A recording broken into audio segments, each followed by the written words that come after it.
All right. All right, ready to call in order? Okay, we'll call the Facilities and Operation Committee meeting to order. It is 5:10. We have a full agenda today. We're going to be getting updates on Jefferson High School modernization progress, updates for the Center for Black Student Excellence, and the Harriet Tubman resitting today. Well, we can go ahead and start off with introductions, starting on my right with our famous tech person down there.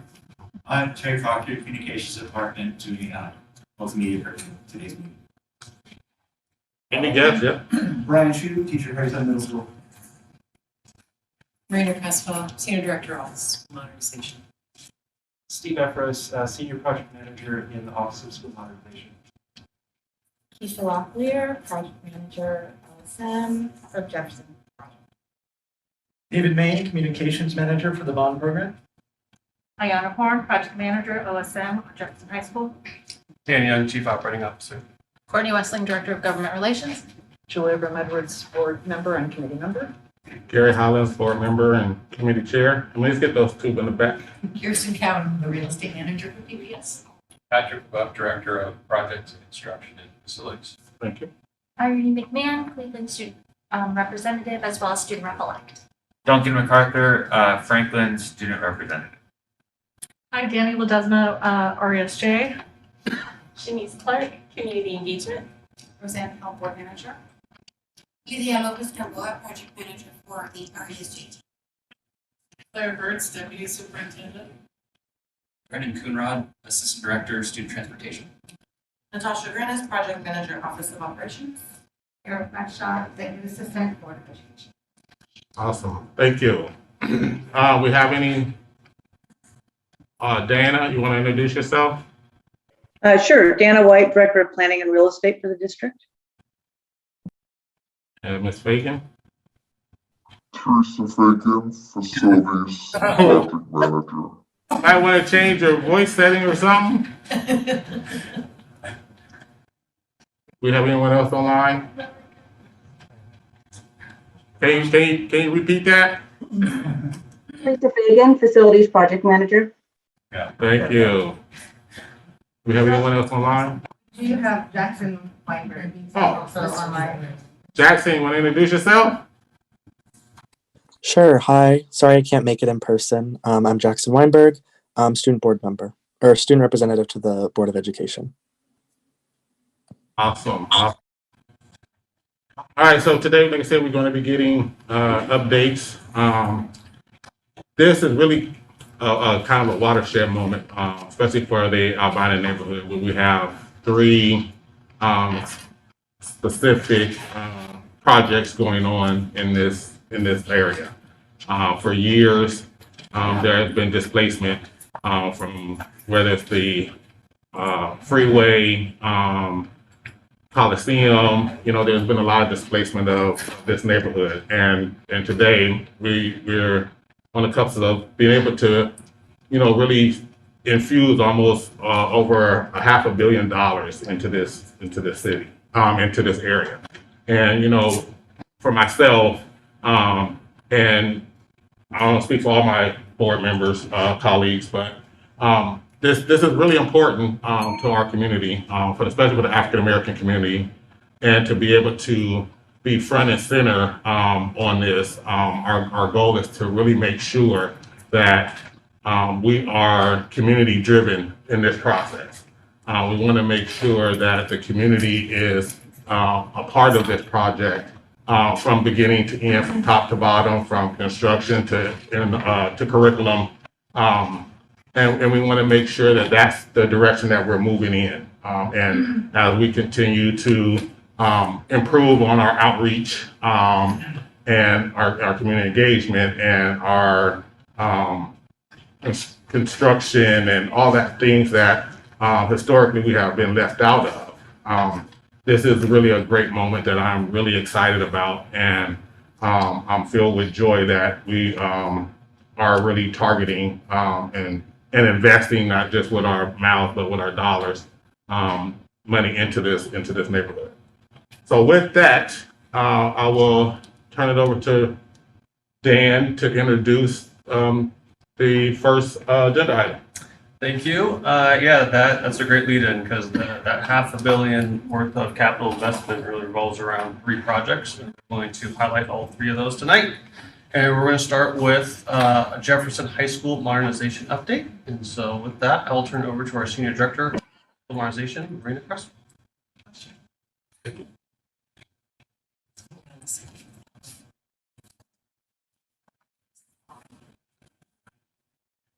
Okay.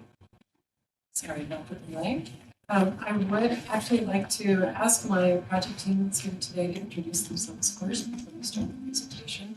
They're going to be doing most of the presentation, and I'd like you to know who they are and sort of know what their connection is to the project and the community. So I'm going to start here on my left with Steve. Hi, Steve Efros, again, Senior Project Manager in the Office of School Modernization. I've been at PPS for about 9 years now. I started in facilities and asset management, doing project management, working on a whole host of improvement projects across the district, including at Jefferson. And then moved on to the Kellogg Middle School project, working on all of the engagement and outreach, and planning and design and construction. And obviously we're moved in there and excited to have that school up and running. And now I'm joined by 3 tremendous colleagues working on the Jefferson High School project. We're just super excited to share our progress. Thanks, Steve. I'm Keisha Locklear. I am new to OSM PPS. I just started late last year. I'm a licensed architect from New York originally. I have about 15 years experience in architecture, but most of my experience has been in the private sector, and I'm really so excited to get to engage with the community at the scale that these projects will allow. I've become very passionate and taking a lot of ownership over this project, and I really am so excited to get started. Hi, I'm David Main, and I'm the Communications Manager for the Bond Program. I've been with PPS and OSM and the Bond Program since pretty much the beginning in 2013. So I've been involved in a number of the modernization projects, all of them actually. And we're just we've applied a lot of our lessons learned throughout the other projects to this project, and we've got a really robust team, and I'm just really excited to be working with these folks. And we've already hit the ground running. We're out there connecting with PTAs and neighborhood associations and the middle schools, the feeder schools. We've already spoken to the PTSA at Jefferson, so we're very excited. Hi, my name is Kayana Horn, and I'm project manager in OSM. I've been here since 2014. Came in to work on the Fabian rebuild, and then I moved on to the McDaniel High School modernization, and I'm looking forward to working on Jefferson. Prior to PPS, I worked in strategic planning and interior design, and so I come to this project with not only that hat, but also as a PPS parent. As I mentioned in the last meeting that we had, something that I hadn't thought about in a long time, but the impact that we're having on these projects and the work that we do was what inspired me to actually join PPS. You know, I heard folks talking about the work that we're doing and the impact that we're going to have on the community in rebuilding these schools, and I thought, I want to be a part of that. And so I'm happy to be here, and with that, I think we're ready to start. Awesome. So I just want to place this a little bit into the context of the bond program as a whole. We had a bond that passed in 2012, a bond that passed in 2017, and a bond that passed in 2020. In all of those bonds, we have been working towards modernizing vulnerable high schools. So with the 2012 bond, we modernized Roosevelt High School, Franklin, and Grant. In 2017, we have completed the modernization of Daniel High School.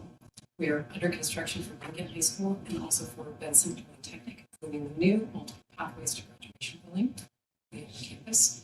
And here in 2020, we will be working on Jefferson. So I'm going to turn it over to my team to kind of walk you through where we are with the project. Thank you. Yeah, so, this project, obviously kind of being kind of at the forefront of the 2020 bond, we're approaching it, I think, as David and others have said, kind of with all the lessons learned from the prior projects, particularly on the side of engagement and outreach.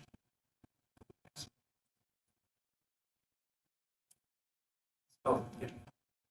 So just as a reminder to some, and maybe it's new to some of you, we began the process with the conceptual master plan approach back in 2019, and it was a compressed process. The goal was to do significant outreach and engagement and bring together a group of diverse community members to come up with a conceptual master plan.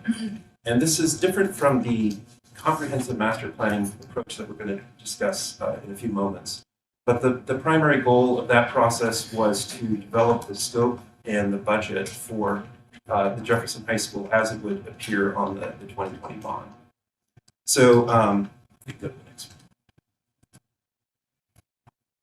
So Jefferson, the site has a lot of constraints and challenges, but there are also a lot of opportunities. And one of the features that the Conceptual Master Planning Committee came to us was the main old historic 1909 portion of the building, I think, has a lot of importance to alumni and members of the community that have spent a lot of time and have a lot of memories from that building and the stairs that lead up to the main entry and the main hallway in the office, and it just has a lot of importance to people.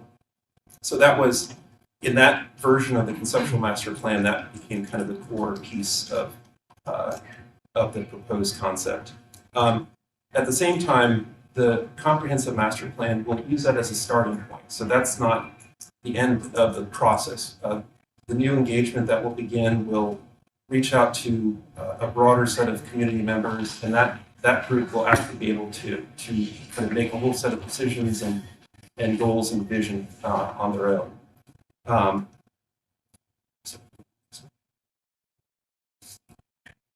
So I think one of the really powerful guiding principles that came out of the conceptual master planning process was really to honor Jefferson as really a focal point of the Black community in Portland. And this really struck me personally. I had worked on the Kellogg Middle School project, and in that case, it was a school that had been closed for over a decade. And so there was a lot of power in kind of reconstituting that community and essentially rebuilding this school that had been dormant for a long time. So the idea in the case of Jefferson of this hub, this important hub for the community, was really important to me and to the group that we put together. So that connection, as well as the work that I have done, the improvement work that I've done in Jefferson, really kind of struck me and kind of really highlighted the importance of Jefferson as this hub, as this community center for the albino community. So I'm going to hand it off to Hshape. Can I ask about the, Oh, yeah. when you say the H-shape, does that mean you're going to be keeping the shell or the facade or just the concept of the H-shape? It's what came out of the conceptual master plan was to essentially modernize that one component, to remove everything else and modernize that piece, which probably is similar to what's happening at Grant and so forth. For like Franklin? Yeah. Where you have the facade? And Exactly. But essentially, it's just a starting point. In other words, the comprehensive master planning process will have every other option open to them as well. Right. Oh, sorry. I will quickly touch on this. Sorry. We changed it. You changed. Okay. I'm sorry. Oh. Right. So as mentioned, our project team is in prep for the formation of the master planning committee and the MPC. We're putting the infrastructure in place to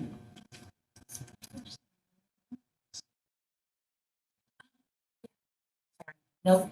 All right, go ahead. Sorry. Back up, what?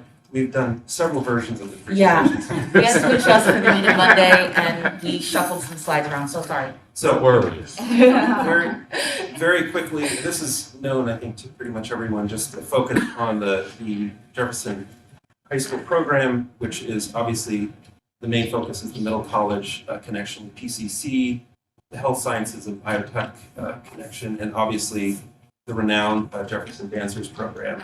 And just kind of for a little bit of a side note, we've started to meet with a lot of the partners, including Steve Gonzalez, the director of that program. So we're trying to kind of make a lot of these connections, understand the important roles of these historic and partner programs at Jefferson. And then obviously as well, all of the community partnerships with SEI and Latino Network. And those are other partners that we're beginning to meet with. And as Steve mentioned, so I'll touch upon the work that we've done to date. Quickly, in 2019, the conceptual master plan meetings were beginning, and then that was presented to the board. And then in 2020, the bond passed. And then what we're doing actively at this present moment is interviewing for the A&E design firm.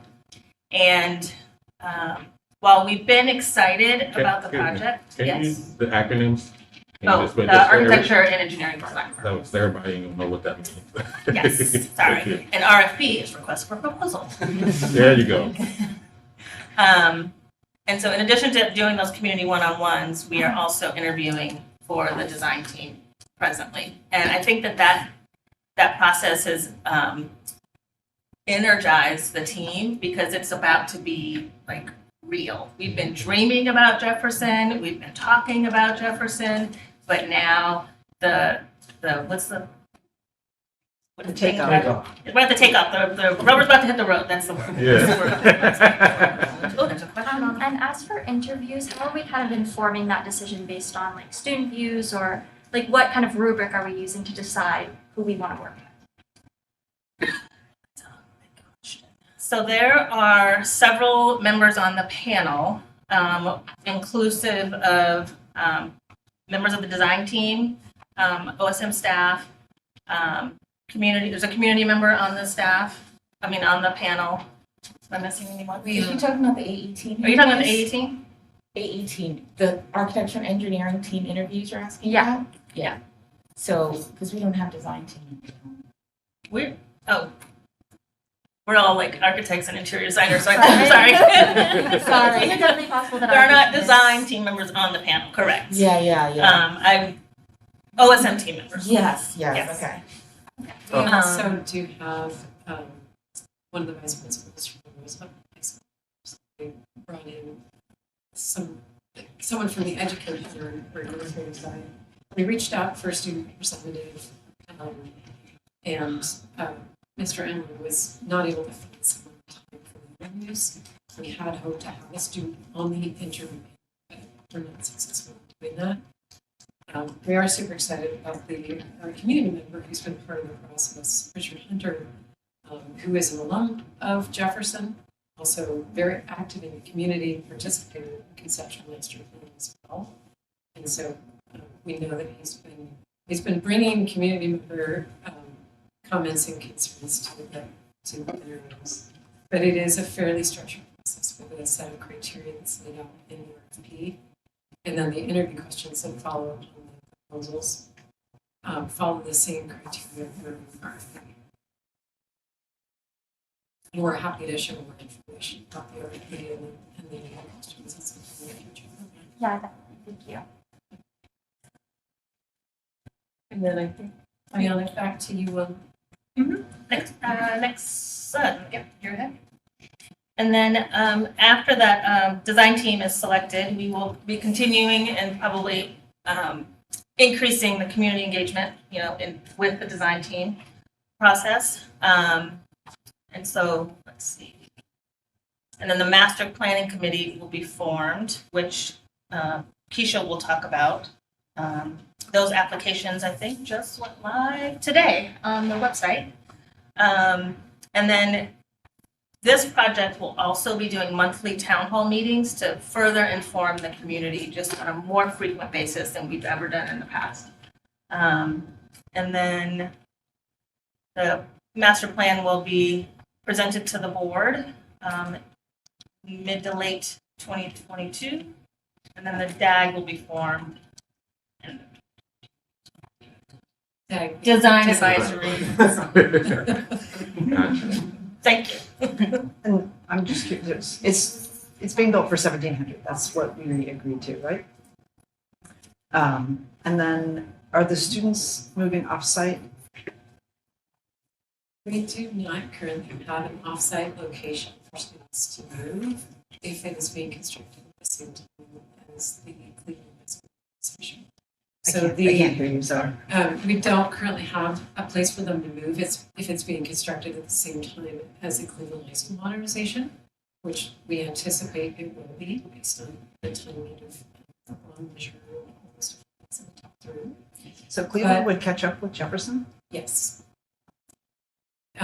But what we anticipated as part of that was that we would swing the students on site, utilizing space at the south end of the site that is available for us to set up a place that allows classrooms to be out of the construction area, but still allows us to do the construction in phases that students could utilize the things like the gymnasium while construction was occurring in classrooms elsewhere. It's very hard to separate out classroom space within an existing building where part of it's being constructed and the other part isn't.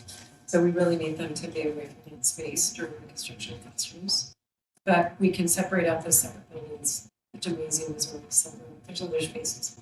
So are there be modular buildings on that, That's empty field? That was what the conceptual master plan came up with. Now, of course, as Steve mentioned before, it's a starting point. We will continue to refine that with the architecture and engineering team and the community input and the master process.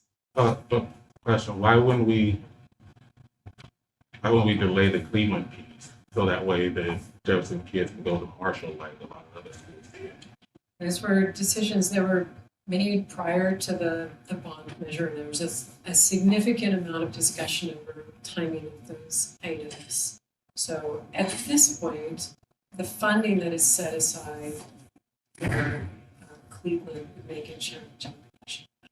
So we already have funding for the Cleveland one, or we? We're funding for the master planning and the design effort. We definitely want those things to occur very close to construction. So we're not starting master planning and design for that right now because we need to ensure that we have construction.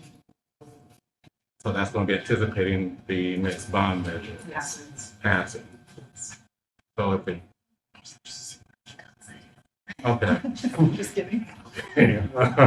I guess it's just kind of hard for me to wrap my head around that. It seems like pushing our school back,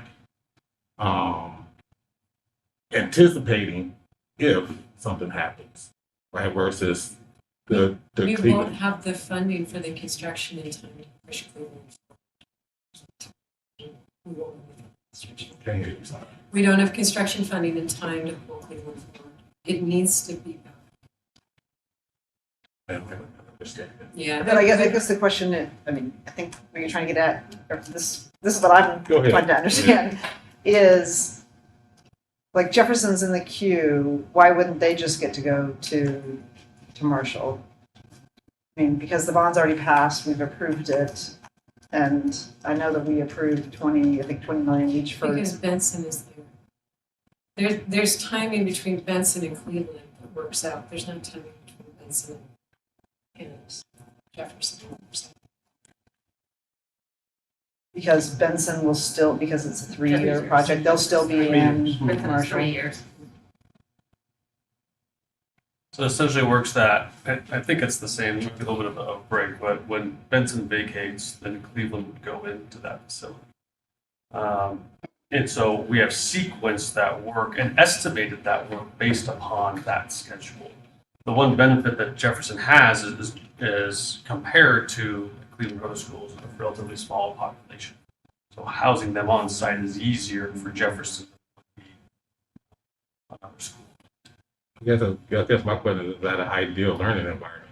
Because when I was at Benson and they did their construction, they remodernized some of the building at Benson during when I was there, and it was not really conducive to learning. So I can imagine on a full scale remodernization, what kind of how would that be adapted to learning when you got a full scale one going on? And I know the disruption it was for us, just when we just had a partial one done when I was at Benson. So that's kind of my concern with that. Yeah, it's a good point. There's no question that there are impacts. We certainly saw that when Roosevelt, that those students stayed on site as well, which had its challenges. It's not uncommon to do construction in this manner is to do the swing on site. And so, as Marina was noting, kind of the best case scenario is to be able to construct these modular buildings so the students can get away from that construction, can separate the work so they're not in the same building. Again, it's not ideal. You're having to move around a lot more, but there's always some level of impacts with construction. Conversely, the students are able to stay in their neighborhood and still be local to that school and distance to the school versus having to travel. Which is critical, just to point out, to the program working with PCC across the street. Many of the students go back and forth between Jefferson and PCC during the day, so they're not spending like a chunk of time at Jefferson and then they go to PCC and that's the rest of their day. So it is. I want to, may I interrupt? I'm sorry, I'm not here. It's Michelle speaking. I've done projects that are like in fully occupied spaces where you have the contractor start at 4:30 in the afternoon, and it does add cost because you're paying for nighttime hours. I also, there's this kind of bad perception around busing, just leftover bad feelings about what happened in PPS. So is there a way that we could ask the general contractor to provide pricing for a second shift type of a project, so we're not doing disruptive activities, construction activities during the day? We can always accommodate those kinds of requests, but I think that we're so early into the process, Director DePass, that we may find other ways to manage that disruption.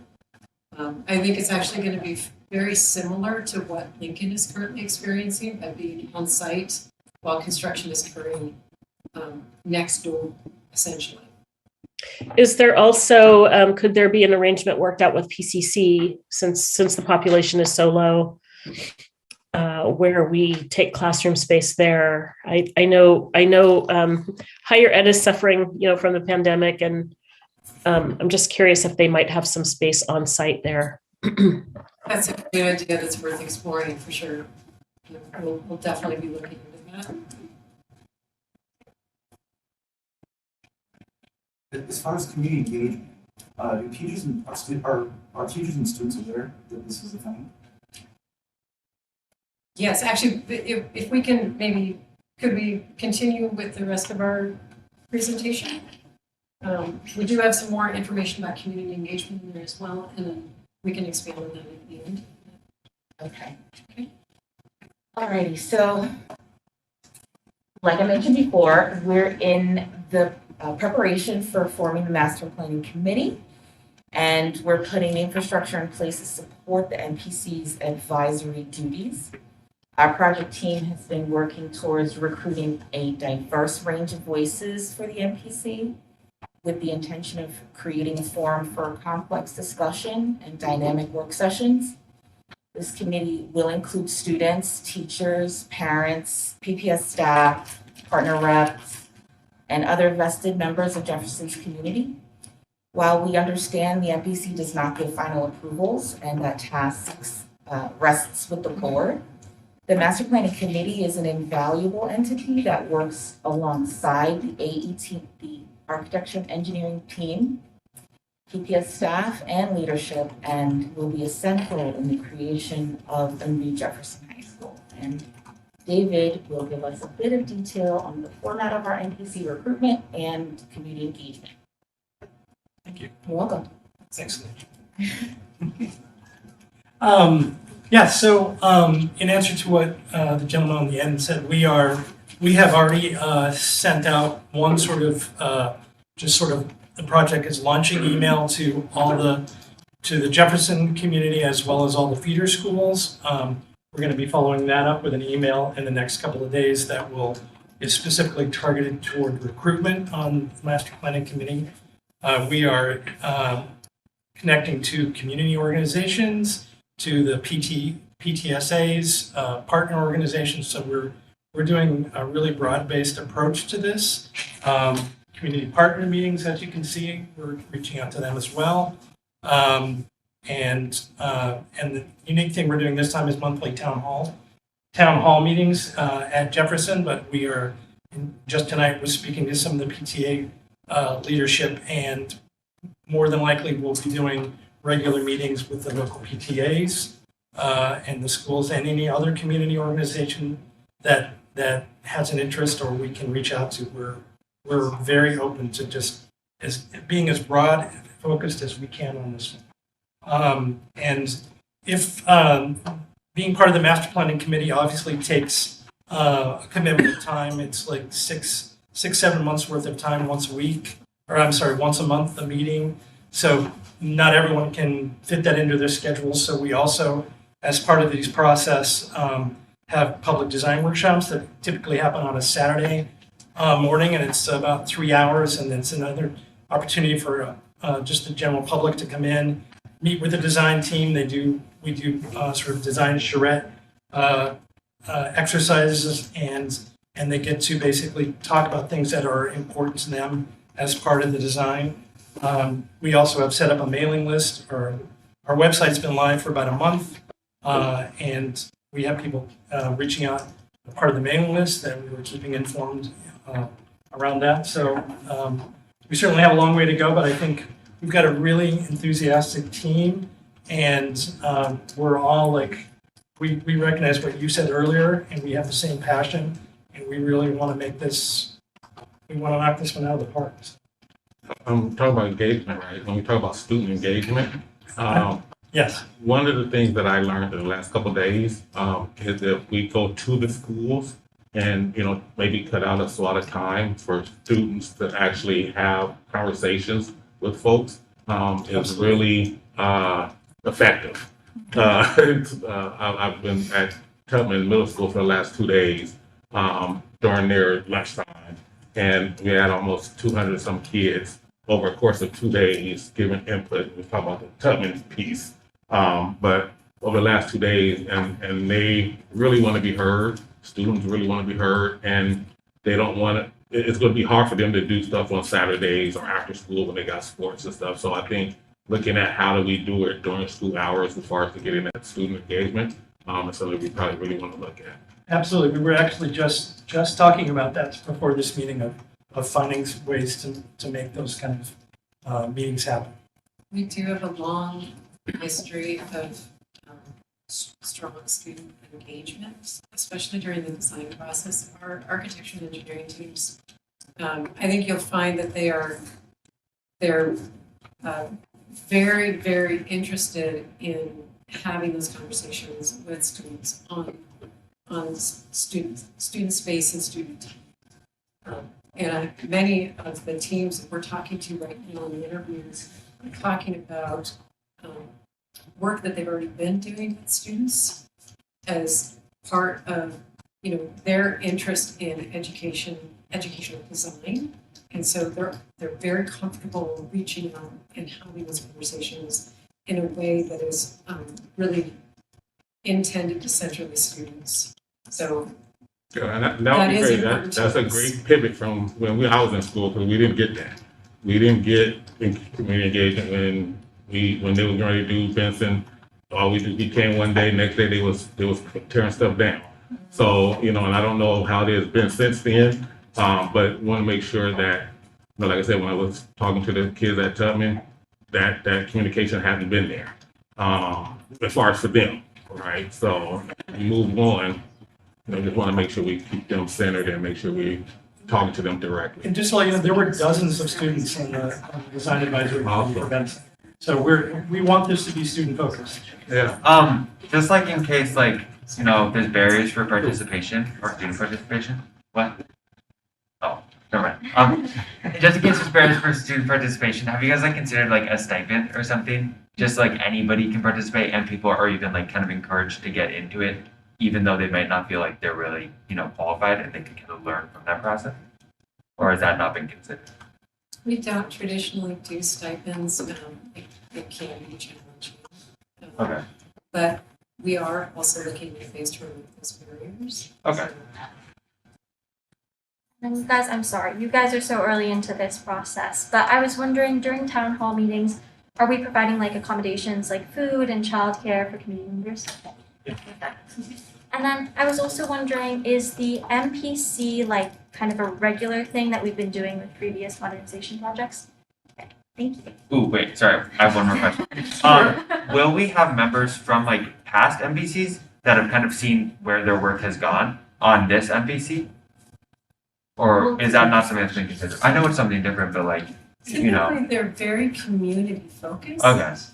So it's rare to have somebody who's a part of more than one of the school communities, though it's certainly possible. We don't necessarily look for it. We're really trying to find the people that are truly the stakeholders for the school, right? So the connection to the school and to the school's community. But there is interest with past members of the previous conceptual master plan committee that worked on the initial concepts for the, to iron out the budget.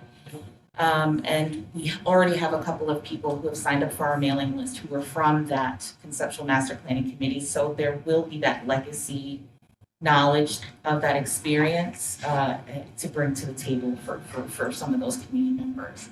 And then also, I want to actually answer your question specifically. So we have sent out emails to the community to let them know about our process. We were sort of still a little bit introductory,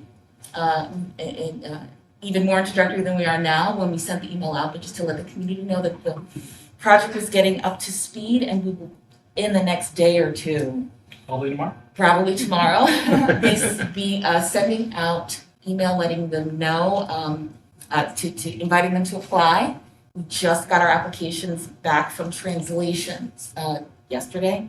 So those are already live on the website, but we'll be sending the email out tomorrow to let the community know, as well as a save the date for our very first virtual town hall. So that'll be going out tomorrow. Well, I'm part of the parents in the school to say, and we just got a request like yesterday about this right here. Yes. So when you say that you send an email to the community, does that mean like the PTSA?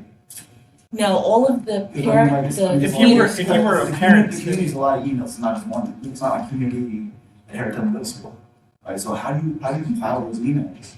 all the parents, well, it's actually student-based. So if you have a student enrolled, then your parent email, and that student will go out, and you will get that through that. Because I mean, like right now, this is a public meeting right now. Yes. And you know, I see a lot of people that work in the district office around the school board. I'm not seeing a lot of community here.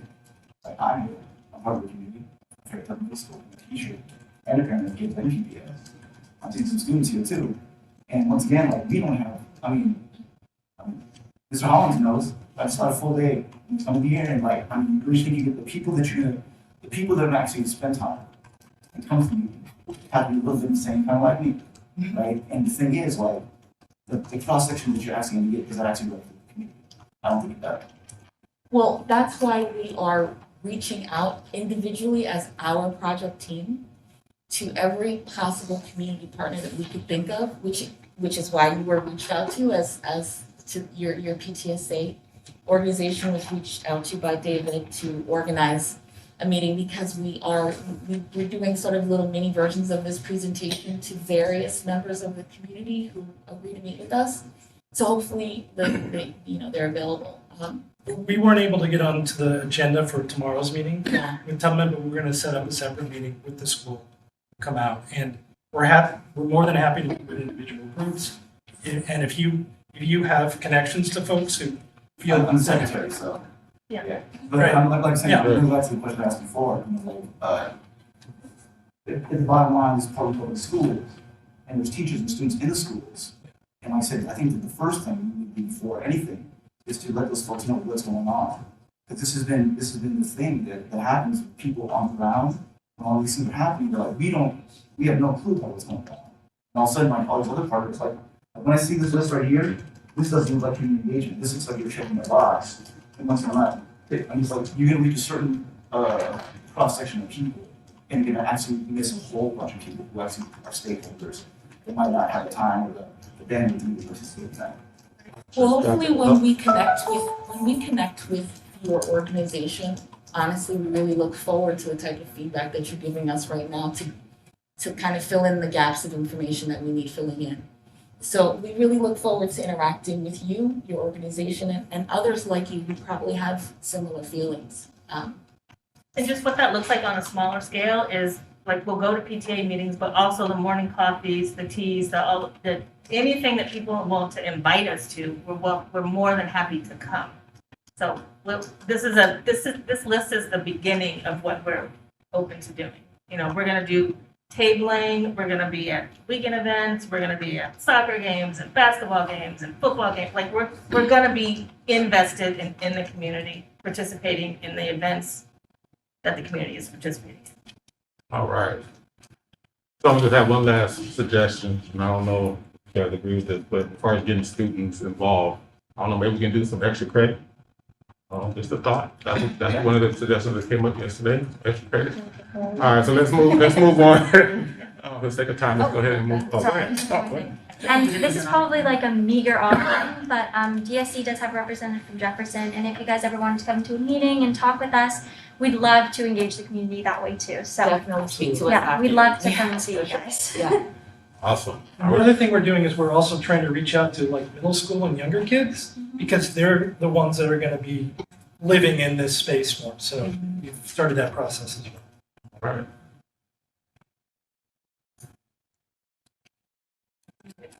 Okay.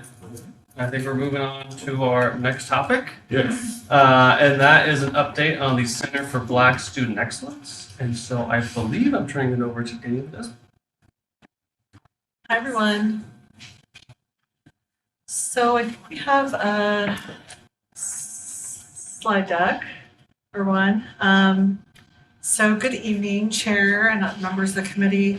Like Dan said, my name is Danny Ledesma, and I want to point out that I'm joined by our launch committee, our Director of Community Engagement, Shanice Clark, our RESJ Program Manager, Lydia Lopez Gamboa, and our Innovation Studio Manager, Camille Idetabo, and Teralyn Wiley, our RESJ Program Partnerships Program Manager, I think are joining us in the air, across the World Wide Web. So thanks for having us.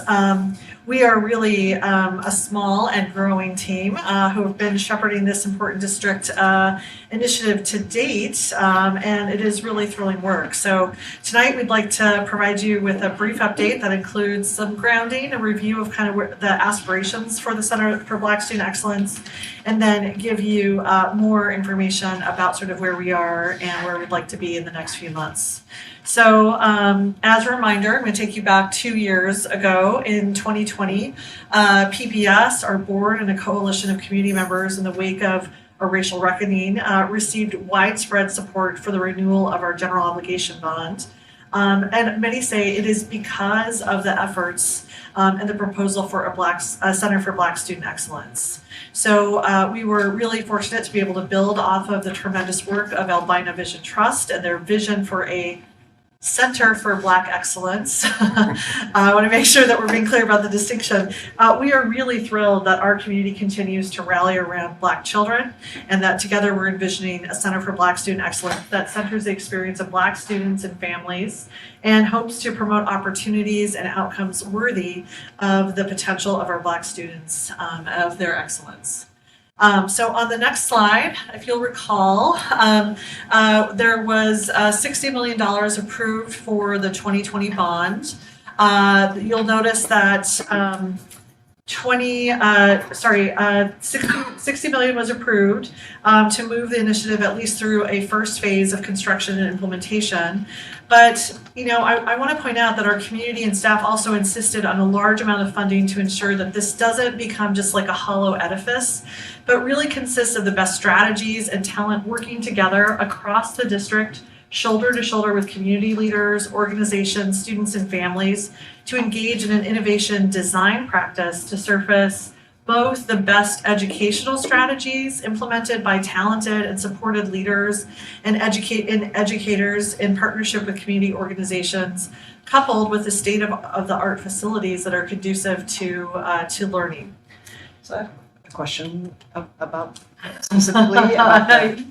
Or is it? Oh. Do you mind if I do the whole thing and then we can answer questions? Sure. I get nervous, Julia. So as you heard at the work session last week, this work is definitely intrinsically linked to our strategic plan Forward Together. The plan, which is organized into 4 themes, outlines strategic outcomes and key goals to guide the district's works and priorities. And so under the first theme of racial equity and social justice, planning for the Center for Black Student Excellence is a key deliverable. So in addition to ensuring that the best place and approach strategies are implemented, our strategic plan also details the importance of the process in which we want to guide our work.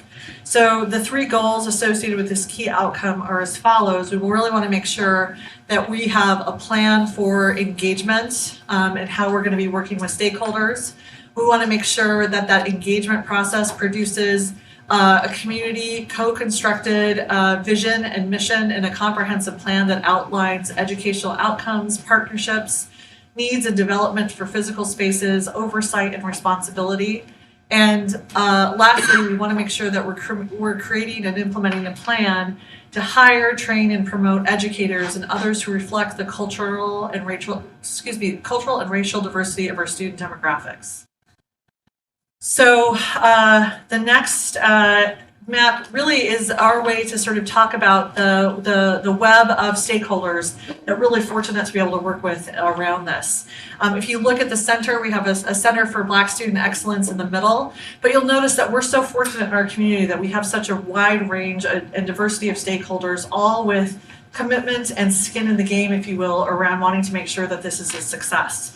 And so through an innovation equity design process, we will gather to co-construct the following elements. We want to make sure that governance, educational strategies, services and supports, professional development and learning, and facilities and operations are something where we're bringing the best ideas from this really amazing web of all-stars in terms of our stakeholders, that we're bringing in all of the talent and promise of our educators, of our talented staff at PPS, and working with all of the depth of expertise of our students, of our community partners, of our community leaders, looking not only locally, but looking across the country nationally to make sure that we really have set the conditions for Black student excellence. So, over the past summer, we began to heavily engage with Albina Vision Trust and partners to begin to start to think about how are we going to design an engagement process with the intent of launching in the fall. You've heard this this fall and this winter, we got definitely engaged with other things and really sort of meeting the needs of what was in front of us in our schools and in our community, as well as our partners who are facing the same thing. So we did meet periodically during the fall, and we had a presentation where the steering committee of Albina Vision Trust, which is really shepherding the Center for Black Excellence, sort of proposed a governance structure in a way that we can move forward. And since that meeting, we've really been trying to, our launch committee has been really trying to think about what we can do to sort of start to actualize some of the vision of that collaboration. So to date, we're close to finalizing a job description for the director for the Center for Black Student Excellence.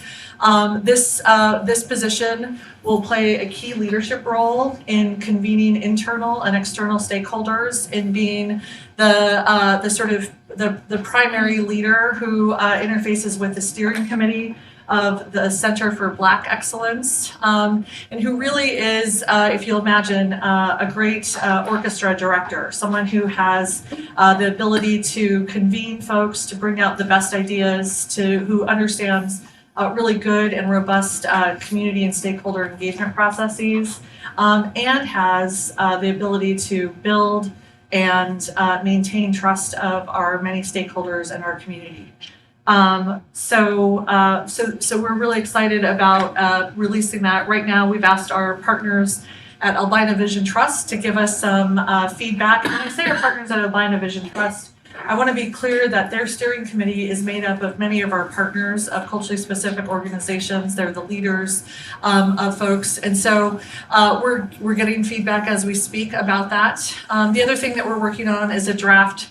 Thank you for saying request for proposals. Sorry about that. You'll notice that we all do that. So we're doing a draft RFP for conceptual planning and project management.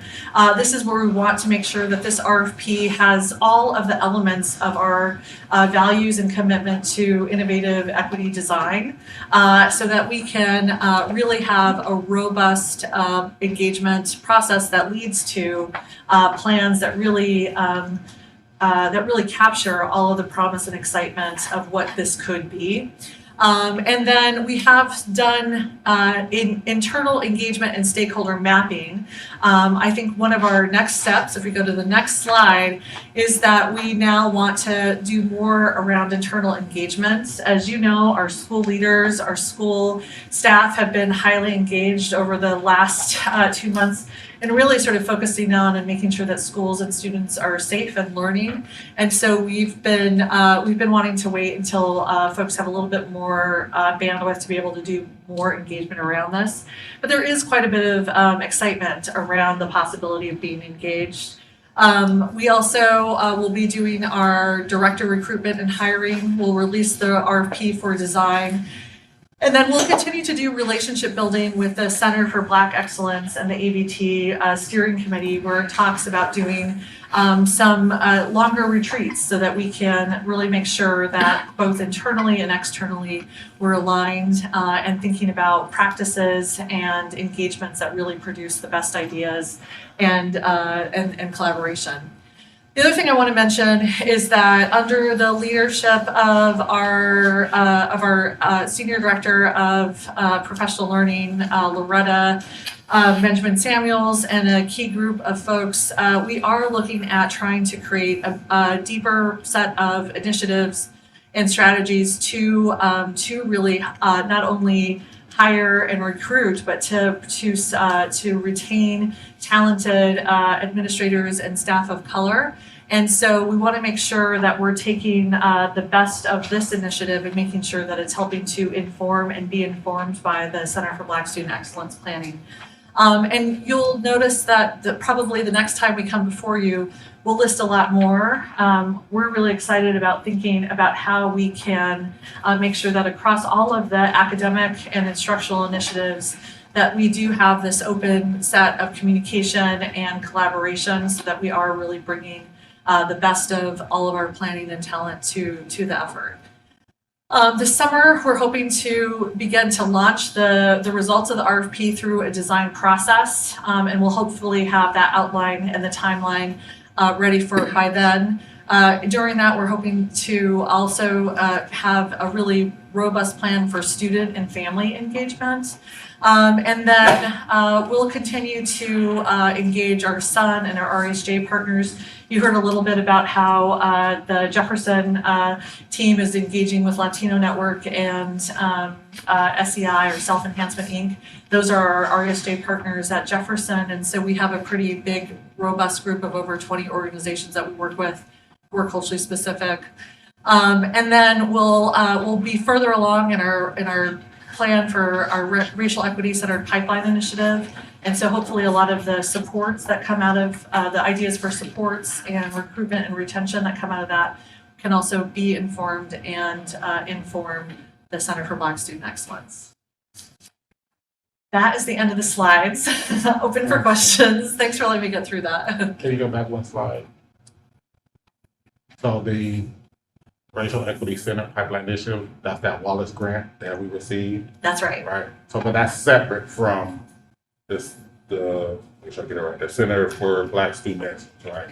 Yeah. So that's separate. That's not, I mean, I understand we can use that piece, but I just want to make sure it's clear that that's a separate grant that we got for specific purposes, right? Yeah, totally. So I think in the slide before, a couple slides before, how we mapped out the different stakeholders, I think we're also hoping to map out all of the different initiatives and key priorities of the district to show how they're how they're informing the planning and the work of the Center for Black Student Excellence, as well as hopefully some opportunity for this work to inform those as well. All right. So now you mentioned a couple positions. I think you mentioned the job description for recruitment. Can you go back over to the position that you're planning on hiring for, and where do those funds come out of? So the position that we're hiring for is the Center for Black Student Excellence Director. Okay. And that person will be the sort of the conductor of the effort. And the position is coming out of the funding through the bond. So is that going to be a recurring position? So once those bond funds are done with, how are we going to continue to support that position? Yeah, so I think as part of the planning process, in terms of like long-term implementation and running of the center, if we think about this phase one as the planning for it and using the bond funding for that, then whatever recommendations come for staffing and moving forward, you can imagine that there will be a budget request coming after that. Okay, so whoever's coming in is going to be under the understanding that this is going to be grant funds and your position may or may not be continued after this process. That's correct. So we're having this director that's going to be over all these, some of the implementation piece, and say the funding doesn't get done. How do the Center for Black Excellence continue to go moving forward after the original grant funds are done? So part of the plan is that sort of like financial and investment strategy that has to go with that. So in the deliverable of sort of like what the design process will come is the sort of how will the center operate and be funded. And so that's one of the key deliverables is sort of like what is that investment strategy? What are the funds and resources that are needed, not only in terms of staffing but also in terms of funding. So I guess I'm kind of confused a little bit, because I know when we're talking about our budget here at PPS and we're talking about ISA funds where we don't want to really spend those funds on ongoing programs. You want to use those for those one-time funds. But it seems like we're doing the opposite here. We're using some of those funds for ongoing expenses that we don't know if that's going to happen. I think it's a little bit different because we're using the funds currently available for the planning of this first phase. Because there's such a long runway in terms of the planning, we'll be able to sort of like make the request for investment for sustaining. I think we just don't want to. I think this is the challenge, right? In terms of what we would typically sort of do for staffing is that we don't want to presuppose the outcome. So what we're doing is we're resourcing for up to 2 years through the bond, this first phase of the director, and then you can imagine that as part of the process that comes out will be the recommendations for the next phase. And so my understanding of the board as well as the superintendent, it's in our strategic plan. This is something that is a commitment, and so I think it's a matter of we're using this funding now that's available. But I hear and see a great commitment to making sure that the center is funded, adequately funded throughout. Yeah, and that's just one of the things that I know Director Green was really concerned about as far as using those one-time funds for those positions that can do it. Because I know right now we're good because the board that we have is supportive. But in 5 or 10 or 15 years down the road, or even 5 years, it could be a different board, it could be a different administration, it could be different folks. And when they don't want to necessarily prioritize that, the Center for Student Black Excellence should be in a position to where it doesn't be beholden to the changing political times of PPS.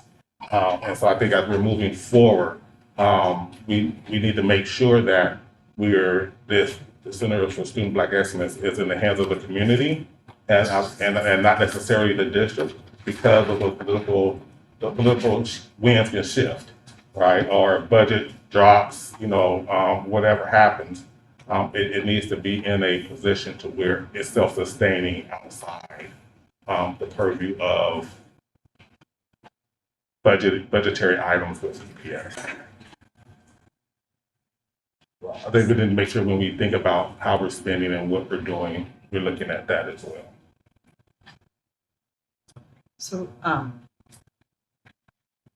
I am interested in the timeline because I loved Chair Hollins, how you kicked this off about just the bigger vision. And it's a legacy investment of everything we're talking about today collectively. And it seems like the work of this piece, if you look at the 3 agenda items, if you take this piece, it really should be informing, like if people say that there's already a Center for Black Student Excellence, it's at Jeff. And so how do we knit the pieces together? And then of course we're going to have the conversation about Harriet Tubman. How do we knit these pieces together so that the work at Jefferson, super inspiring, thanks for the presentation, is informed by the work that you just described versus, because if it launches in the fall and Jefferson team is off and running, and then as we're going to hear next with Harriet Tubman, just the timing issues, it seems like it's a missed opportunity, not at the very start, to knit the pieces together so that there's a coherence and for the community versus these are 3 separate projects that we're working on. So that's one concept of how do we knit those together and get them sort of synced up on a similar timeline so that the great work that I'm sure is going to happen helps inform the other work. And then I had this may be a little bit of a riff off of Chair Holland's question about I was going to ask this about the slide where it had the 12 or 14 million for the master design? Because, I think we're going to need to be clear with the community, like what is bond funding and capital funds and what is operational. And it seems like the way we accelerate and have the bond money be catalyst for the great work that's going to be ongoing is we're going to use using operational dollars. So it's not just, hey, this was a bond project and check, we've done it. So I'm curious about the dollar, just seems in proportion to the overall 60 million, seems like a lot of money. So is there things that are non-capital project pieces that are being done in that master design plan? Sure. So I think you bring up a really good point. And when we think about this project, because I think there's an edifice part, right? There's like a physical part, but the larger part, and which is more nebulous, is the set of educational strategies, right? And so I think because as a community, we've talked about this project and the connections between Jefferson, Tubman, and the feeder schools as part of and linked, but we haven't wanted to predetermine what that link was. I think we've tried to leave space in the design plan and why that's maybe larger than typical, because it may not be one location. It could potentially sort of think about something that is multiple. And so I think we've just tried to leave as much open so that there aren't any barriers that constrain the connection or lack of thereof as determined by the community.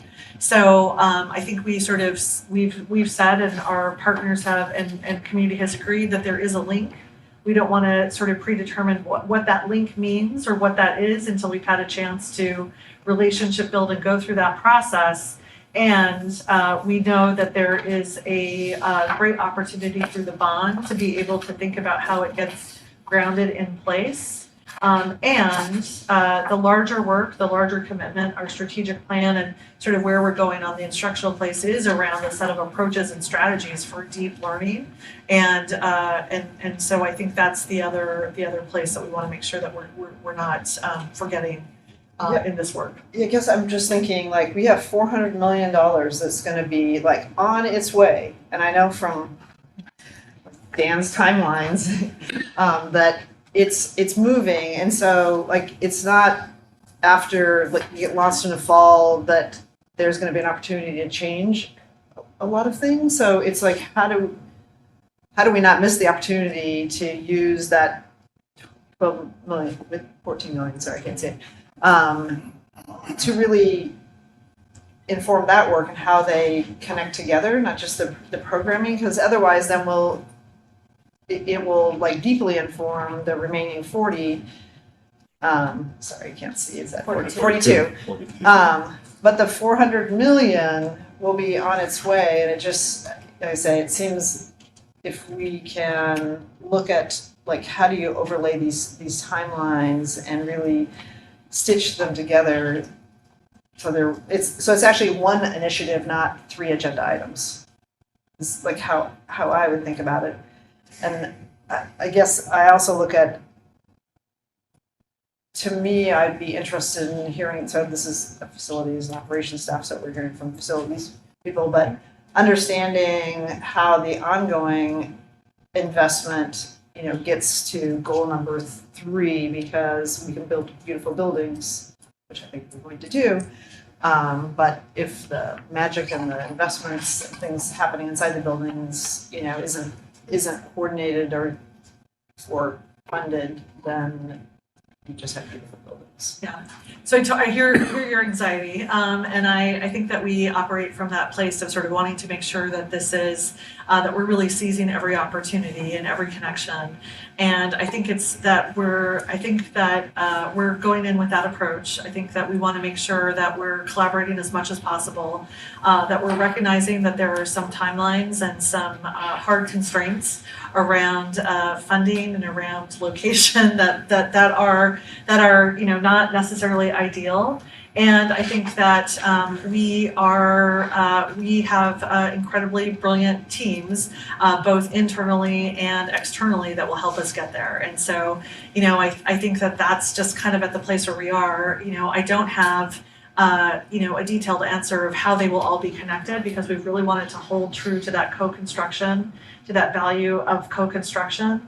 And so what I can say is, given the context of this year, where our district is and sort of how staff are engaged, and also how the community is engaged in sort of responding to the pandemic, this is kind of where we are. We're trying to lay the best tracks for so that things can be mutually reinforcing, so that things can mutually inform, so that we're really trying to build as big a table and set a table for as much participation as possible.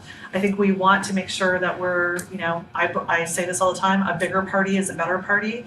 And so we want to try to make sure that we are really trying to leave those places open.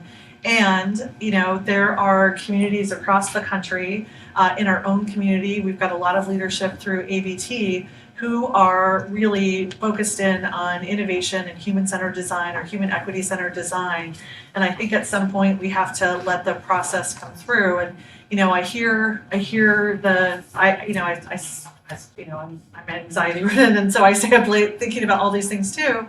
But I think about like our community's vision, and I remember sort of folks were like, well, how do we make sure that everything and we had really strong facilitators, really strong engagement and process. And so I do believe in human-centered design and human equity-centered design. The designers are brilliant, and I think that we're really going to have to rest on that ability. And I think the excitement that I hear, I think it's tempering our anxiety with the excitement that we hear where we have folks. I keep going back to thinking about Joyce Harris and that sort of, when she presented, when the district did the resolution for the center, Joyce has been engaged in education and has been a community leader in our community for years and years. And it was like, it makes me teary just thinking about like that joy that she had, like that just pure optimism where she said, this is going to be great. And so I guess I would just encourage everyone that like, as we get worried about making all those things, I think that we just have to hold true of that value of like, this is going to be great. We're really a fortunate community that we have so many amazing people who are engaged and committed to this. And we have brilliant people on staff and in our community who are committed to getting it right. And so I want to go back and like get the recording and just like have it playing on loop in my phone, because I think about like, someone like Joyce who's had experiences with the district and in education, and the fact that this idea of this co-constructed plan and the trust that she has in PPS and our community to do this, and that she kind of giggled and talked about how this is going to be great. Like, it's pretty amazing. So that's what I try to think about. So I'm Annie, I have a quick question, a comment about all these numbers here. One was that, I know these are really round numbers and they're not dialing down into what our admin fee is, but I'm assuming that in the first three line items, the design, the master planning, and then the community engagement, that we've included whatever the bond allowed. I can't remember what the percentage was, if it was 7% or 10% for admin. But more importantly, like with all this, and I think that we have an opportunity to do amazing work if we can knit these various projects together. I think Director Holland said, talked about the enormity of the investment. I'm really concerned. We've got $60 million here in front of us that I would personally like to see, and I think I can speak for my board members as well, would like to see this money being spent in ways that benefit our minority contractors in our community. That, in other words, that we have added that check mark for our contracts, and very few of our dollars are spent in minority business communities. And I would really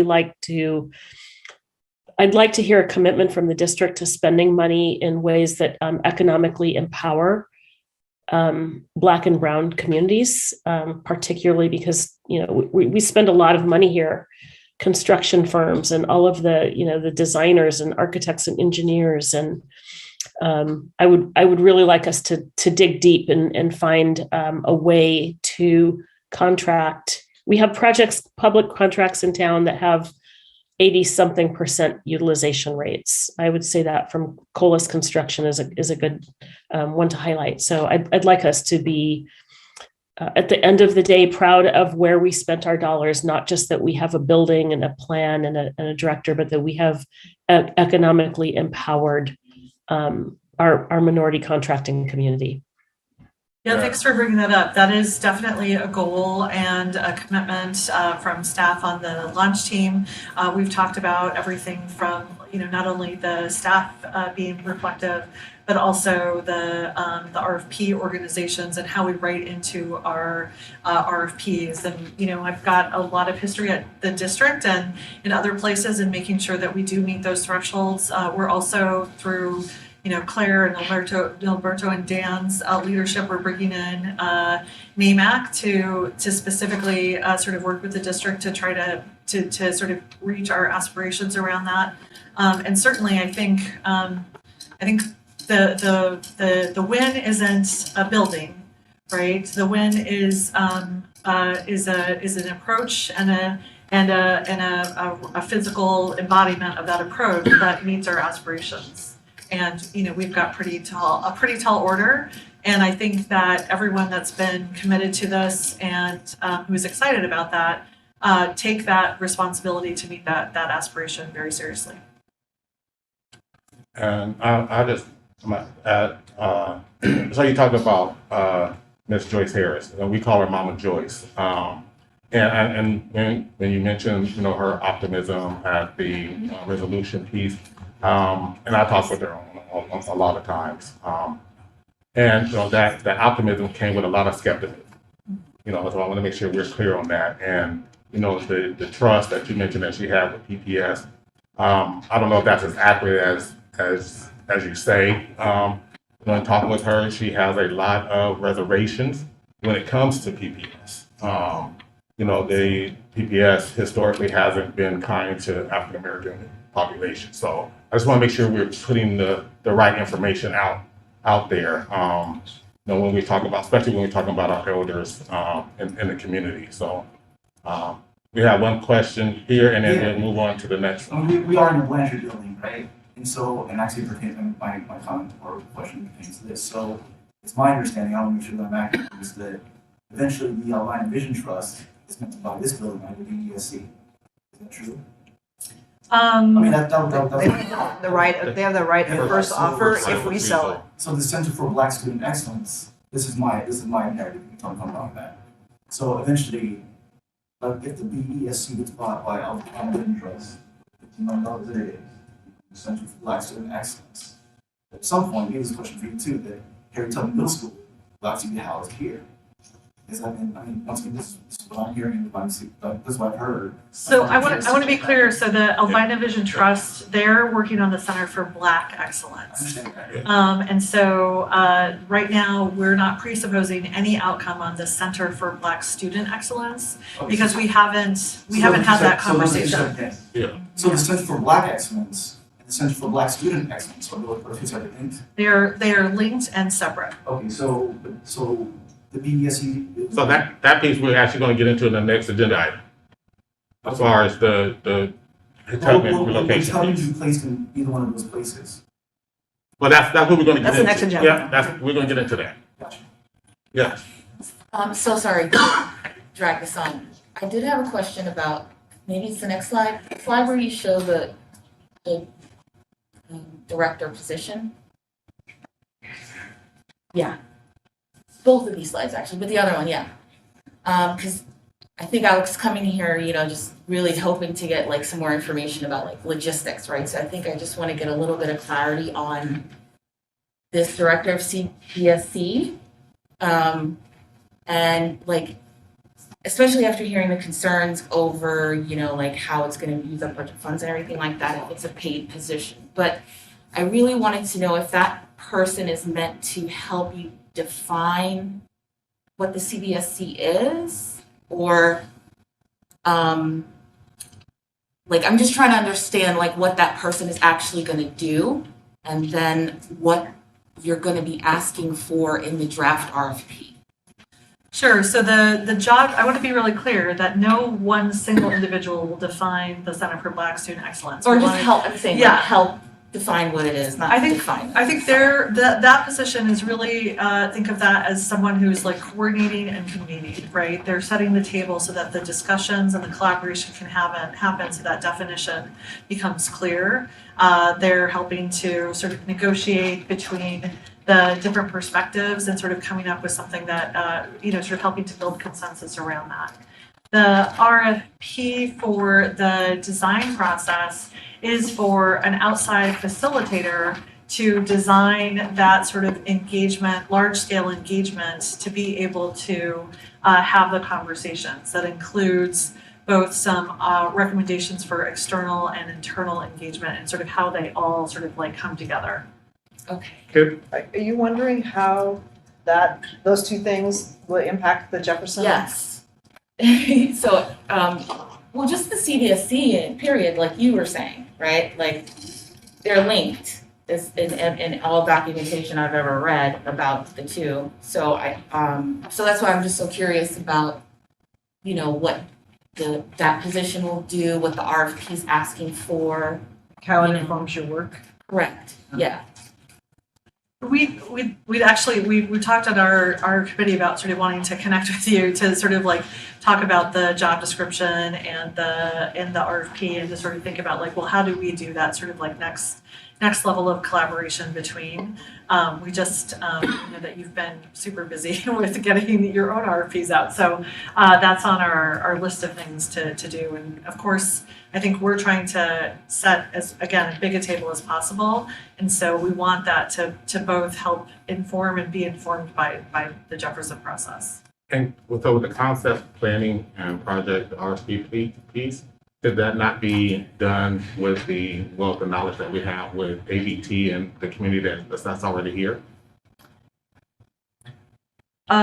Say again?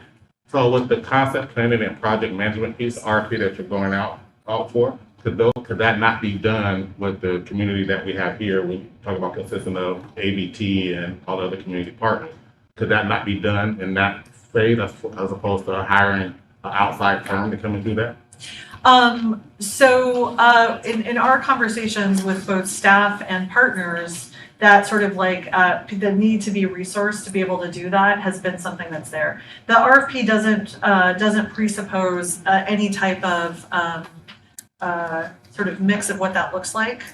We just want to make sure that whatever the entity is, they have the capability to both meet the sort of innovation and equity design principles and to meet the deliverables and the timeline, present deliverables and timeline that are adequate to the process.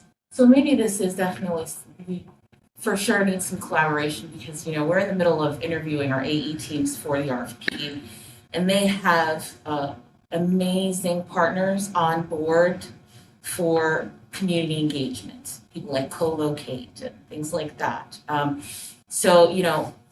Like the infrastructure is already there to sort of provide the service if we can sort of get together to make it more efficient and take advantage of things that we already have going. Instead of maybe doing things twice, almost it feels like. But only, and it's only in my mind because we literally had an interview yesterday and an interview today. Yeah. We should coordinate because I think like if there's efficiencies that can help with the timeline, I think that's helpful. Yeah, for sure. Awesome. So we got 30 more minutes. So I want to get to the Tubman resitting agenda item. Dan, you want to go ahead and introduce, or whoever's going to introduce that? I will do that. Well, I'll kick it off. I'm going to share.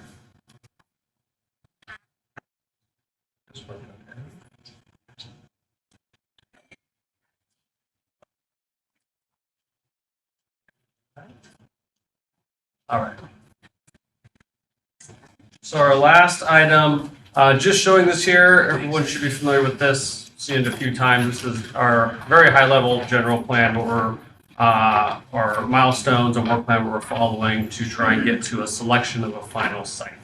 And so we are at our mid-March meeting right now. This is our agenda for today. We're going to do quick updates on funding, community engagement, and then we're going to get into a quick overview of the due diligence document and want to focus on a couple of specific topics. And then our goal is to get feedback from the committee members from what the information about what they've learned from the due diligence documents.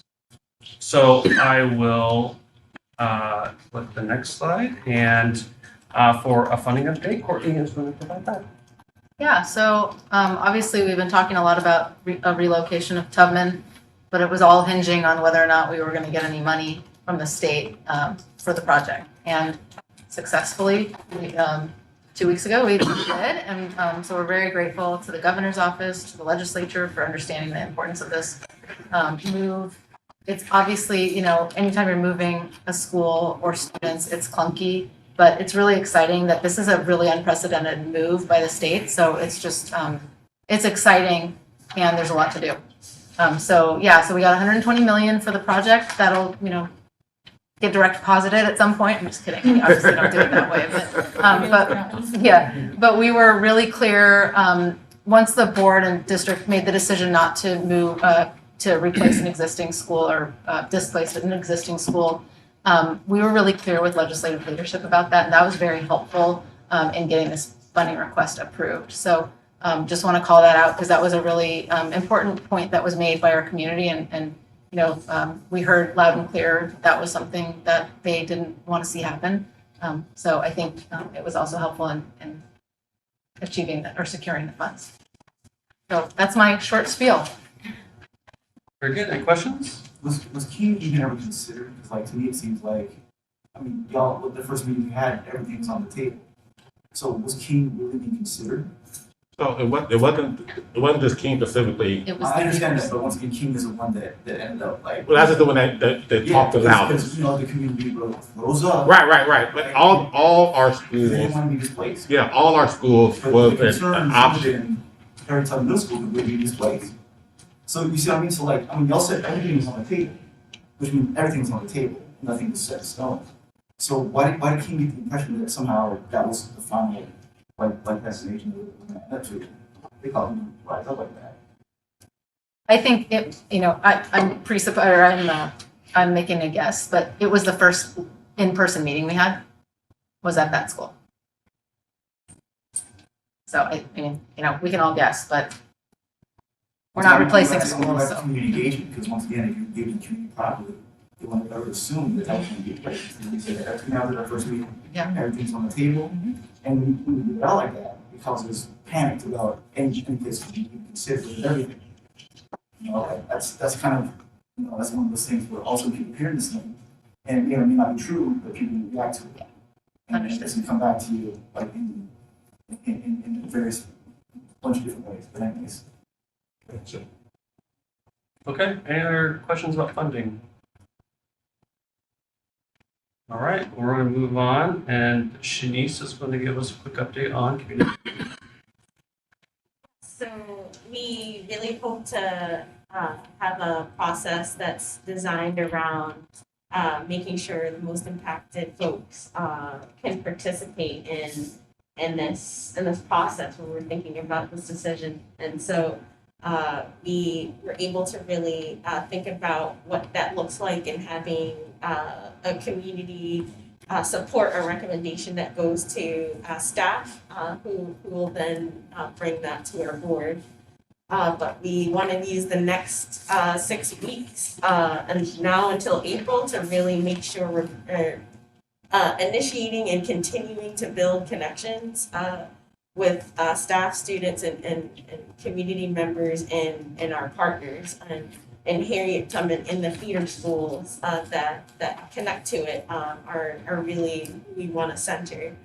But we are thinking of having, especially after spring break, more spaces that are open to folks in addition to a site selection committee that will be open to community members, staff, students, and the same stakeholders to be able to both take in the feedback that we're hearing and that we will hear about the sites that folks think are most beneficial options, and then just what in general the criteria that should support that. And so there's some dates that are listed here, and we're be working with team to make sure we're just making connections to get the word out. And then outside of these dates as well, there's going to be other touch points, visits, and I'm already connected with several students and PTAs and need to continue doing that work with those feeder schools in Harriet Tubman, Irvington, Sabin, Boyle Elliott, and making sure they're all included. Question: are we including Kairos in those discussions? If you think about it as a feeder for? Yeah, there's actually Kairos is a part of our site selection committee team. We're definitely wanting to make sure representation is important. So we're having that door open for more folks, but Kairos is part of that. Once again, I'm going to speak on this too because when there was the online meeting that everybody could attend, the meeting was held, which I was in attendance. Principal Key was there, and two other people. Happened at 4:30 p.m. the Thursday before we went to break. That same night at 6 o'clock, we all went to King, right? And there was a big old press conference there, and we held it there with that community right there, the one that was not going to be moved, right? So if you're trying to engage the community, by the way, those letters you received, those are from my students. You can talk to Mr. Hollins, you can just look, our students are not happy about not being engaged in this process. So why would they have to engage the community engagement person in order to be heard, period? But once again, if you're really trying to engage the community, like the community moved, why would you sit that at 4:30 the Thursday before we went on break? Because like, I mean, that doesn't sound like engagement to me. That sounds like disengagement. And then going to the school that's not going to be moved and having a big show, and then it ends up in a paper, right? So once again, like, I mean, if your job is to engage the community, well, once again, you failed in your job. Respectfully, I think that one of the things that you have to understand is that there are a lot of, no, I'm trying to be respectful to you. One of the things that you have to understand is that there are a lot of moving pieces to this process that are beyond the control of PPS staff that are there. And so without that understanding or knowledge, telling someone that they failed at their position isn't really helpful or productive in these discussions. Okay, so who made the decision to have that meeting at 4:30 on the Thursday before we went to the break? The timing of the meeting was not determined by one entity. It was about understanding the entire context of the thing. Hold on. So we are. I don't even understand that. I attended the meeting as a community member. I don't think you want to hear because you're talking over. Hold on. You're Chill. talking in circles. Hold on. We're that point we're already past, right? No, we're not past. No, we're past that. December is gone. All we can do is look at what we're going to do moving here and moving forward. So after spring break. So hold on. So one of the things you're talking about is student engagement, right? Yeah. And so that's one of the things that we can implement. And that's one thing I had mentioned earlier in the conversation as far as going to the school during the school hours to engage with the students. That's something that, hold on, let me finish. So that's something that we can add into our community engagement piece, right? How do we go in like at lunchtime or whatever, sometime to go in so we can actually talk to the students while they're in school and get those feedback. Because they had a great feedback. I went there yesterday and today. Great feedback, and they, after you had left, they had great buy-in as far as understanding the reality of possibly getting a new middle school, right? But that came with us going to them and not expecting them to come to us, right? And so I think that community engagement piece we need to work on. And like I told them yesterday, we don't do the best job at community engagement with our kids. That's just the bottom line, right? But now we have to figure out how the steps to do that and to move forward so we can start having better engagement practices with our students, right? Yes, go ahead. So I'd like to know, what have we done so far? Like, what community engagement have we done as of right now? Like, have we gone to schools? Like, sorry, I'm just a little unclear on that. Because obviously this is what we plan to do, which is great. And I think more community engagement, obviously we all agree to that. But what have we done so far? That's a good question. And so I think a couple of the points that were also brought up as well are things that we're actively working on. But there is some history that was referenced, especially December engagement that happened with families and communities that were impacted by the process, and we have some insight on what we've learned from that, and especially I think some steps that we can take to support this work. And my role is really focusing on this phase of the process. And I know an example, like the director just shared, of visiting students to talk with them is a part of this work as well, as we're kind of building those connections to try and learn where we can hop in with a few students and administrators. But I think those focused spaces where we heard input from folks really began to plant the roots for what this process now really needs to accomplish, and what expectations from both community and just stakeholders that will be just invested and impacted would like to see. And so I do believe that there is some committee meeting agendas from that piece as well that kind of explore kind of some summaries of what we've learned. But I think the part of this work is really to make sure we take recommendations and suggestions from folks and build a kind of a system of expertise that's representative of all these people and the places that the very places that we're wanting to support. And so there can be some more details that we kind of share around how that went, and I know some of my colleagues are connected to that piece as well. But truly, we want to be able to take those engagement sessions that happened in December and really build on that to just have a space where we just build a foundation for understanding the experiences and priorities of folks and what we need to be grounded in before really talking about what will be the future for Harriet Tubman. So I think we'll have some information that is also sent out to folks in these impacted communities about how to participate, and we'll make sure I know that there's a summary as well that talks a little bit about what we've learned before. And I can jump in, Brittany, just to share mid-January. We were kind of socializing the idea that, hey, we have this really great opportunity at the state level. There's unprecedented revenue available. We've got a school sitting on top of freeway's coming closer. Let's let people know what we're talking about. And that's where we heard. It sounds like all developmental. Yes, it was. And we did yeah. some January virtual meetings because that's when Omicron hit, so we pulled back on in person. And we did a virtual meeting with each of the feeder schools in January as well to continue to socialize that concept.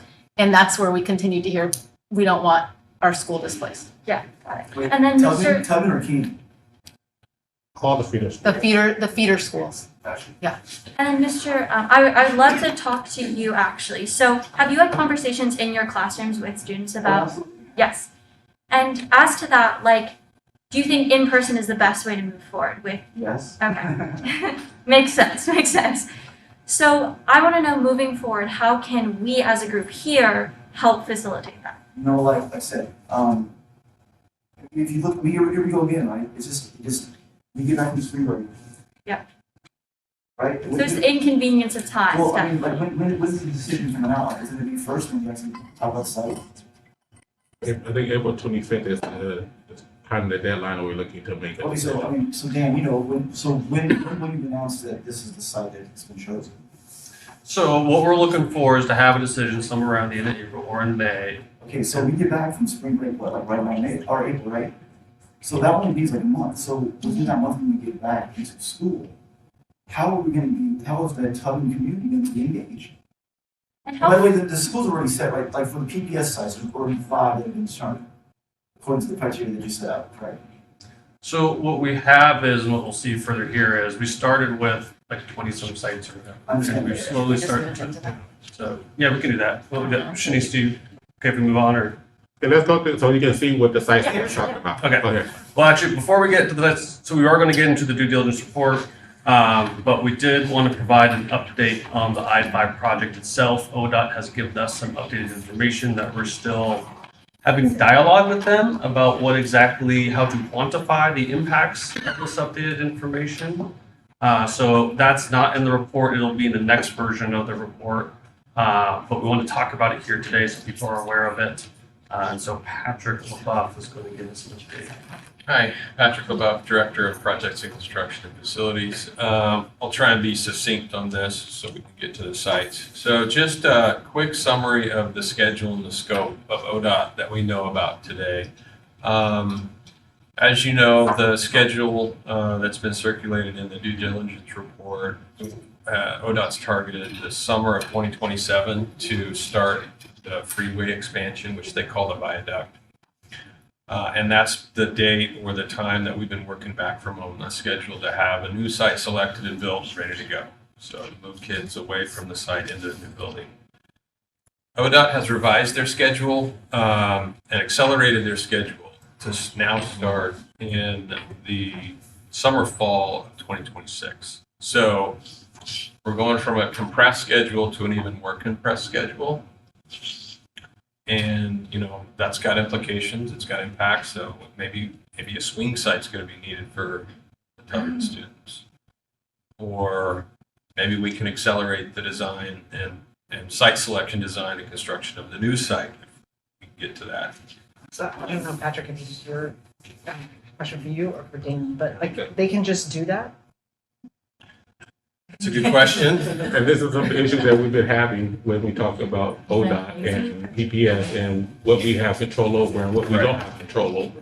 When we first started, it was a 2027 deadline. Now it's a 2026 deadline. And this is, I mean, They have the ability. they don't really work well with folks as far as I'm They concerned, have, to the best of my knowledge, they have the ability to do that. There, and when I said we're still looking to quantify the impact, so they've, sorry, Patrick. No, go ahead. They've sort of said two things to us. One, and they have done quite a bit in their sequencing to try and schedule their improvements when it is outside of regular school time, so in the summers ostensibly, for like the original or the first retaining wall that's going to go next to the site and some other retaining wall work.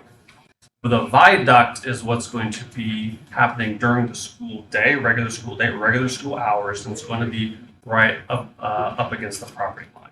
So what they've said is they have accelerated that schedule. However, because they're building the retaining wall and the sound wall before they start construction on the viaduct, they don't think it's an impact. Everything should be fine. We said we're drawing a different conclusion than that. Tell us how you're drawing the conclusion that this would not impact ongoing school operations, staff, students, community, etc. So that's the back and forth that we're having with ODOT right now. Okay. So they're saying that it's not gonna impact, like school and what happens inside the building, or building this wall. And that means that students, if they choose to do so, and the community decides that they want to stay in that building, you can. What they're saying is that they don't think the impacts during construction are going to be significant to that it would warrant moving students for that portion of construction. We said, we don't draw, you're going to be literally working within 30 feet of students. Tell us how you were able to quantify that and draw that. This is in 2026 now, right? So those walls- They said they're starting summer of 2026. Okay, so that's still 4 years away then. Yeah, and that's the viaduct. They're starting improvements within the right of way much sooner. Yeah. And Is there a possibility this street expansion is not gonna actually go forward? This is another thing I heard that you guys not even found yet. I don't know of anything that says this is not full steam. I guess maybe if I get it in some way. Hold on. 'Cause we only got 10 more minutes. I want to get through the rest of the slides. Okay. So we'll talk a little bit about this slide. This gives an overview of the property. The yellow line is essentially a property line. Everything below that's, ODOT's right of way.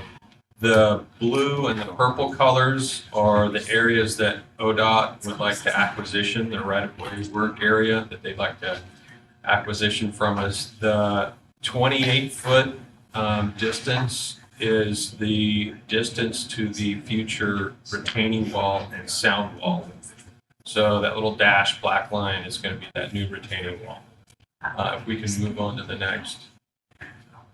So this slide shows the access road that ODOT's going to build, which is the blue lines there. They show some equipment in there.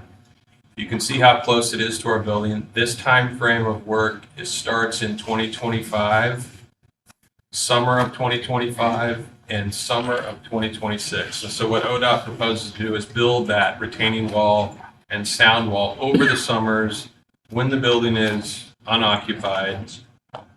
And they claim that, it's going to be minimally impactful, but you'll notice there's some Baker tanks next to our building. There's going to be heavy equipment on our asphalt next to our building. And we've raised some concerns about the impacts to it, and their plan is to replace the asphalt before the kids come back to the start of school in the fall, each summer. We've got concerns about their schedule, if it's realistic or not. We can go to the next slide. This slide shows that freeway expansion work, what the site's going to look like during the freeway expansion work, which they call the viaduct. That access road remains. And so one important point to look at is that access road goes on to Flint, and it also goes on to Commercial. Both those streets are heavily used by us. bus drop off, parents drop off. And so there's going to be construction traffic going on quite a bit. And then, again, this is when this work is supposed to start in 2026, like I said, the accelerated schedule. So definitely some impacts to our site. And ODOT's right now analyzing the concerns we brought up and coming back and trying to respond to the impacts we've raised, concerns we've raised.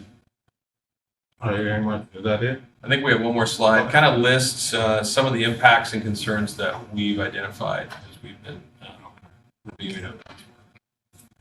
I think we can go over the other due diligence stuff. I think that's probably a good thing to bring when we do the community engagement piece. All the sites, the viable sites and all that stuff. We have nearly 5 minutes. I want to make sure that we got anybody who has public comment. Do we have any public comments? Before we do that, I just want to take a moment to just raise what happened in the meeting, because I feel like some of the comments that were made directed at our staff who are working really hard to engage the community were really disrespectful. And I know as PPS, having been a parent in PPS, that sometimes PPS does disrespect the community, but I felt like what happened today was not acceptable.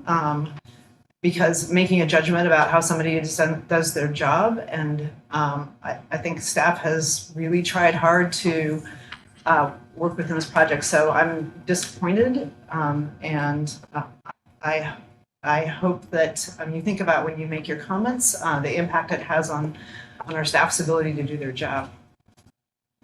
And it's a G that impact our ability. Gary, this is Director Constam. I can't hear people very well, but Julia, I just wanted to appreciate what you just said.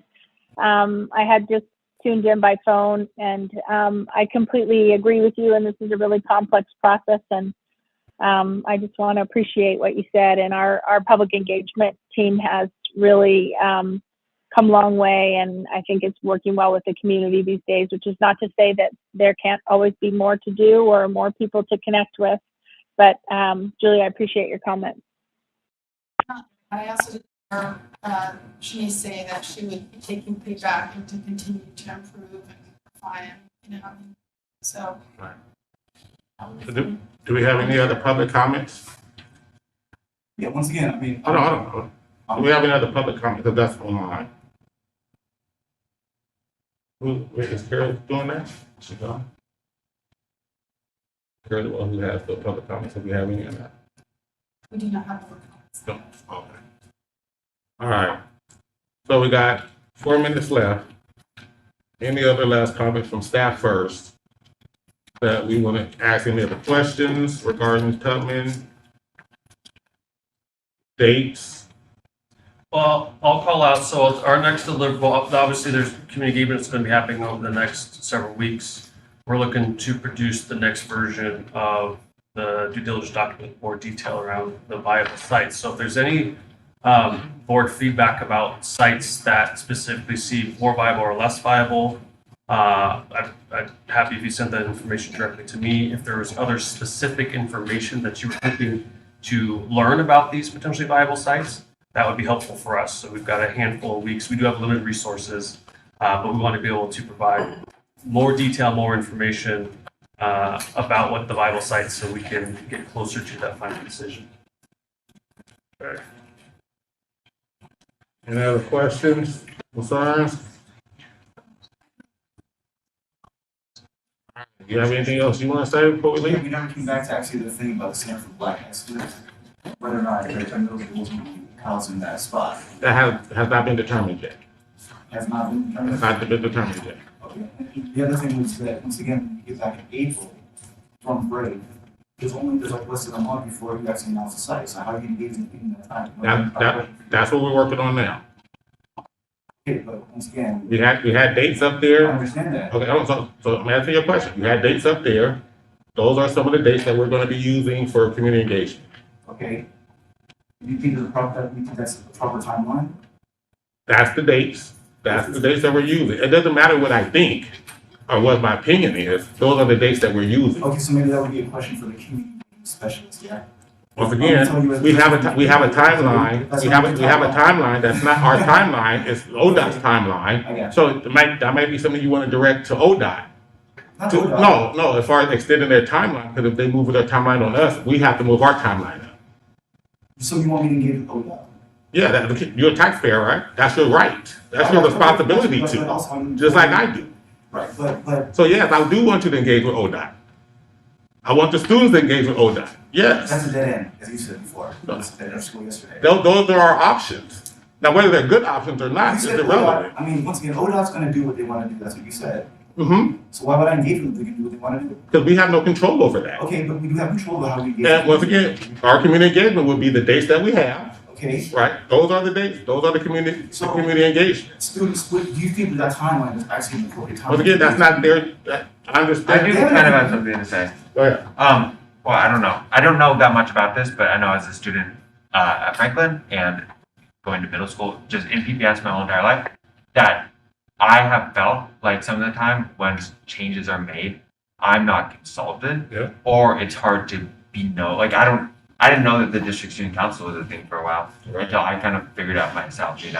Like you figured it out. Well, yeah, I figured it out, but I figured it out because my friend at Cleveland was on the district student council, or not even my friend, somebody I knew on Cleveland, and I asked about it. And I think that's one of the things that of us coming to the schools to have those conversations at the school during school hours. And I totally agree with you. I think that could help with that community engagement piece. I was gonna say, like, I also do work with a nonprofit at my high school, and we struggled a bit with community engagement ourselves, and then we realized that we didn't really know how to engage with our exact community, and I think that kind of seems like maybe it could be an issue here with the community engagement that was done to figure out how to engage with this community might have not been done in like the best way. I don't know anything. I really don't. Yeah, I think that's. But I think it could be frustrating. I want to be clear. Like, it's not. I don't think it's fair to say it wasn't in the right way, and I don't think you were making an impactful statement. But just from the earlier statements, because like this was all a very fluid process. If you told me like 4 months ago when we told the state like we want you to pay for it, people kind of laughed at us. And so, the conversations we were having with the community were like highly variable. Like we couldn't tell the community like we have the money to move it because we didn't have the money to move it. And it was a little bit presumptuous before the legislature and the governor said that. So a lot of the conversations were, we have this big problem together. And, I've been engaged in conversations for 2 years with ODOT, and they don't really care what our opinion is. But we really have tried to like, what is the possibilities and engage the students because we know it's not ideal. And I think and then, throw the pandemic in on top of that, and it just really limits engagement. Because I happened to be at that same meeting. I was one of the few other people who were there.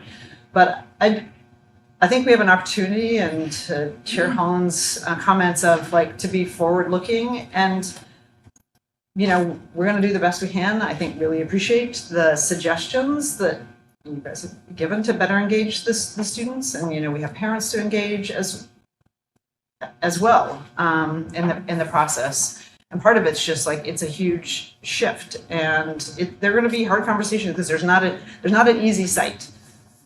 Yeah, I want to say I didn't mean that it was done incorrectly. I don't think that part even really matters anymore. I do think that if there is issues that are brought up by Mr. Chu over here about communication that's going to happen in the future, and we're saying that can't be changed, I feel like that might not be meeting the point then. If we right now are not even thinking of proper community engagement in the future, then that could just not work in the long term. So we might want to reevaluate it if we have issues from the community. Gotcha. And I think when we talk about proper community engagement, I think once that's subjective compared to who we're talking to. And I think as we continue to get feedback from our community, then we can start making those adjustments. And I think that's the key. We got to start making those adjustments as we get those feedbacks. Is there a process that we're doing to get community feedback right now about like the dates that we have set out? Because like if we have even just a teacher here, then maybe you could go to your school and ask, and we could do a survey or something like that. I don't know. These are just ideas. But like if the community doesn't believe that this community engagement will work, then I don't see a point in following through with that. I hear you. That makes perfect sense. Perfect And sense. part of it's, you gotta understand, like, to move forward, you have to go back to the past, you know? I mean, Julie, you were on the board. Hey, hold on. No, I was pulling my public comment, you can't silence me on that. No, I'm not So- silent. so I'm what not I'm saying is silent. You're not like you haven't talked. It ain't have like you haven't got your comments Yeah, but you out. gotta stop me like you did the other 3 times you just did earlier. Yeah, but hold on, because we're about to go. It's time to go. We're gonna have another meeting. I like to be punctual with everybody's time. You come back. I'll start 30 minutes late the first time. We started 10 minutes late. No, not today. Okay. So we're about to go. You can come back. I'm welcoming you back to come and talk. But right now, I like to be on time, punctual with people's time. So we're gonna adjourn the meeting now. We're done. And we're done.